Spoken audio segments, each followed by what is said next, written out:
All right, so given the current political situation, I thought now would be a great time for me to talk about my personal experiences gaining my bodily autonomy with regard to reproductive health care. So, from a young age, I knew I didn't want kids, as in the first decade or so of my life. I thought it was just kind of assumed that I would have a kid because, I was assigned female at birth. And then the moment that I found out that wasn't the case, I was like, yep, that's the one. That's the route I'm gonna take.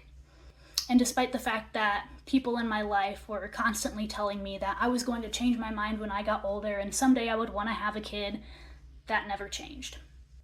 In the summer of 2019, I was living in Indiana, and state laws were starting to limit abortion access. And as somebody who has been essayed before, that is not something that I wanted to fuck around and find out about. So I started looking into more certain and permanent options as far as birth control is concerned, because I didn't want to be in a position where I was forced to carry a child to term that I was never going to be prepared to have. So I started doing research into getting my tubes tied, which, for those of you who don't know, that is technically called a tubal ligation. And this was starting to look more and more like the right option for me. And of course, some people in my life were continuing to tell me that I shouldn't do it. If I did it, I was going to regret it, and I was someday going to want to have a kid. They were certain about it. But after the research I had done, I was ready to move forward with the procedure. So I brought this to my gynecologist. She referred me to a surgeon. We set up an appointment, and I was leaving that feeling pretty optimistic. I go to this appointment with my surgeon, and she lets me know that she doesn't feel comfortable proceeding with the procedure because I wasn't above the age of 30. I didn't already have kids. Yeah, that's kind of the whole fucking point. And this is the part that kills me. She didn't feel comfortable proceeding with the procedure because I wasn't married, so the guy I theoretically would have been married to didn't have the option to give his consent as to whether or not I was going to get my tubes tied.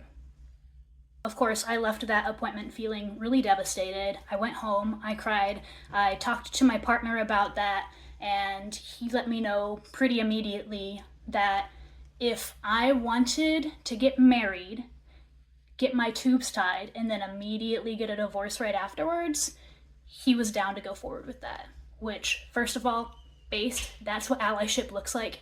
But secondly, nobody should be put in a position where their bodily autonomy is dependent on their marital status. A couple of years went by, COVID happened, I had a major operation, unrelated.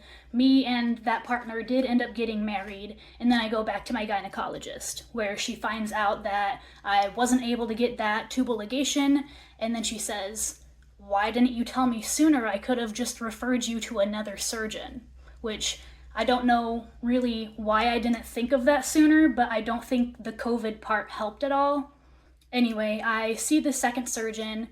She acknowledges the fact that I have done my research. She goes over the procedure, gives me a couple of days to kind of think it over. I come back, ready to move forward.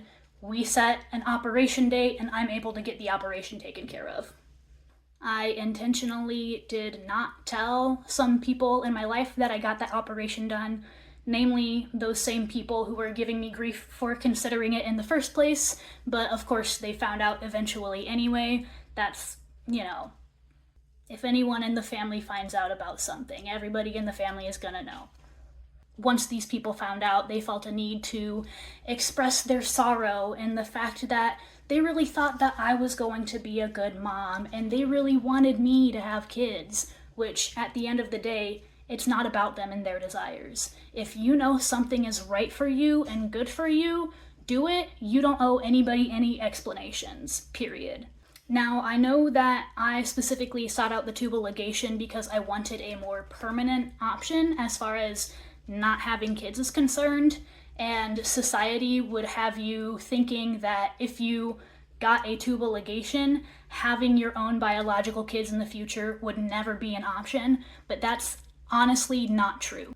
Most tubal ligations only affect the fallopian tubes and they don't touch the ovaries, which means that your eggs are still intact, they just don't ever reach the uterus.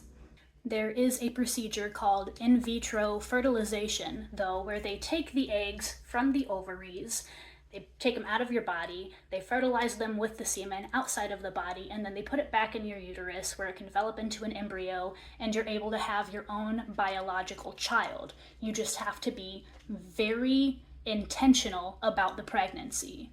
And even if your tubal ligation does remove the ovaries, you can always talk to your doctor about having your eggs frozen before the tubal ligation, and then you can use those eggs later.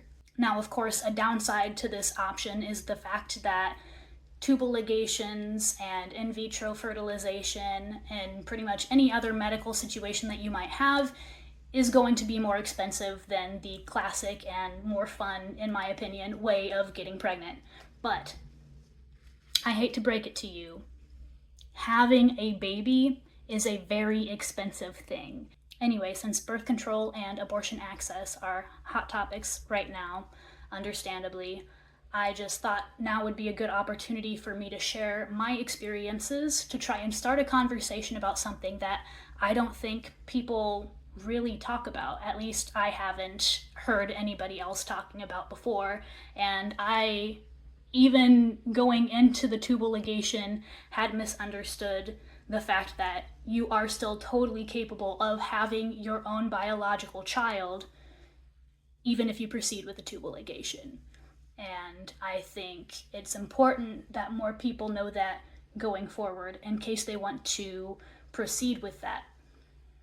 I do want to give a quick couple of tips for people who might be interested in going forward with this procedure, just because I know it can be sticky navigating the healthcare system around something like a tubal ligation and, unfortunately, female healthcare in general. So first, I'm going to say do your research. A doctor is more likely to trust that you are prepared to make this decision if you know what you are talking about, if you go into the appointment prepared to have these conversations, and bonus points if you're still able to ask questions that aren't easy to find on the internet. Secondly, I want to point out that as people who are assigned female at birth and are likely raised female, we are taught to hedge our statements and our sentences. So instead of saying something like, I am ready for this, you'd say something like, I might be ready for this, or I think I'm ready for this. And that's something that I think people should be more mindful about, especially when it comes to these sorts of situations around healthcare and politics and self-determination and bodily autonomy. It's important that we come off as certain as we are. And especially when it comes to the doctors who are going to be helping you move forward with these procedures, if they sense any hesitancy in your statements, they might think that you're not actually committed to going forward with the procedure, and they don't want to take on the risk that they might come back or that you might come back and try to sue them, for example. So I'd say practice not hedging your sentences. It's definitely something I am still working on, and I've been working on it for years. And go into the appointment prepared to be extremely assertive. The last piece of advice that I would give is, if at first you don't succeed, try again. You might go through a couple of gynecologists. You might see multiple surgeons before you find one that's willing to go through the procedure, but it's worth it. And definitely talk to people in your community who are assigned female at birth. They might have a gynecologist or know of a surgeon who would be able to help you move forward with a procedure like that. While I really do hope that this helps somebody out somewhere, I'm not delusional enough to think that this is going to solve all of our problems. We need to be strapped in and ready to help each other, so I heavily encourage anybody who has any resources or experiences that could help people who are assigned female at birth, or queer individuals, or immigrants, or any marginalized community in general. Please share them widely. We're gonna need to get used to leaning on each other for a bit. I love you all, and regardless of how bleak things are looking right now, I hope you're able to move forward with your head held high.